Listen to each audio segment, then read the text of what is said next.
lang yan ang morning. Sa palagay ko, makakatulong din sa pagdisiplina sa bata kung mag-o-offer ka ng reward. Halimbawa, ipagluto mo sila ng mga paborito ng pagkain. Siguro yung mga bata, for sure nakaka-relate kayo, mahilig sila sa chicken, di ba?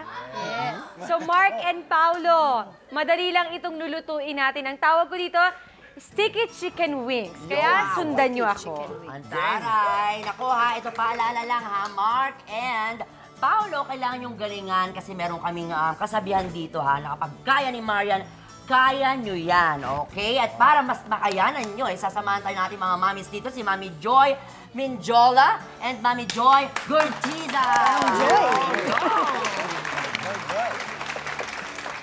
So, Paulo and Mark, ready na ba kayo at ang mga mamis natin? Yes. Very easy lang ito.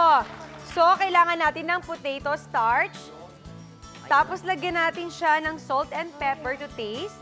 Haluin lang natin siya. Kailangan haluin? Yes. Tatlo. And then, yung chicken, ididip lang natin. Yung chicken? I-dip na natin dyan.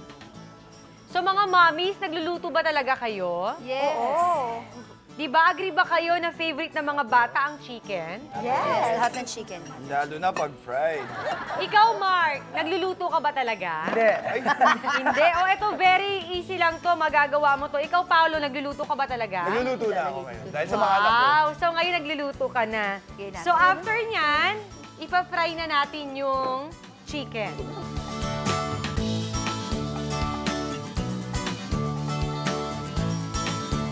Okay, pag nag-golden brown na siya, iset aside na muna natin. Yes. Kasi after nito, gagawin na natin yung pinaka-sauce niya.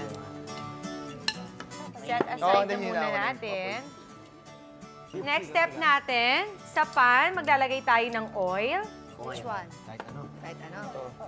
Yan na lang. Sige. Ang ilalagay natin, yung ginger at saka yung garlic. Pero eto ha, meron lang akong advice. Dapat wag natin masyadong lutuin. Kasi the more na naluto siya, magiging sunog, hindi masarap yun. So, very light lang. Konti lang. Ayoko rin ito eh. Oo, konti lang. Luya. But this one, Ay, you ayan. put everything. Ano rin ako. Okay na. And then, ilalagay na natin ang toyo. Toyo, Mark. Ilalagay na natin ang honey. Honey, ayan na. And then, we put the brown sugar. Brown sugar. Lahat? Okay. Yes. Sige, lahat. Next, maglalagay na tayo ng suka. Suka. Sige lang. Yeah, vinegar. Vinegar and Ito optional to ha, kasi mahilig ako sa medyo maanghang. Yan. Kaya maglalagay ako ng cayenne pepper. So Yun, kayo, lagyan natin ng cayenne. bahala kayo kung gaano kaanghang Lagay ang mo gusto lahat. nyo. Lagay mo lahat. Mahilig sa mga Konti. Yes, ako din. Konti lang. Naamoy nyo na ba? Yes! Anong amoy? Sarap, di ba? Bango. Hindi, ilalagay na natin yung chicken.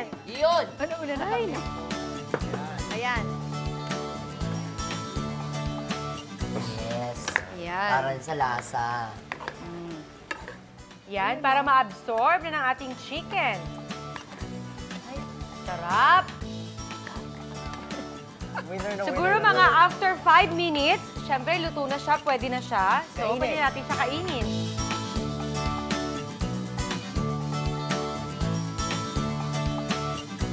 Siyempre, di ba mas maganda kapag presentable siya at mas masarap siyang kainin pag nakikita mong parang may something na umaarte sa iyong mga mata. So, maglalagay tayo ng sesame seed. Yun. Sesame seed. Pala yun.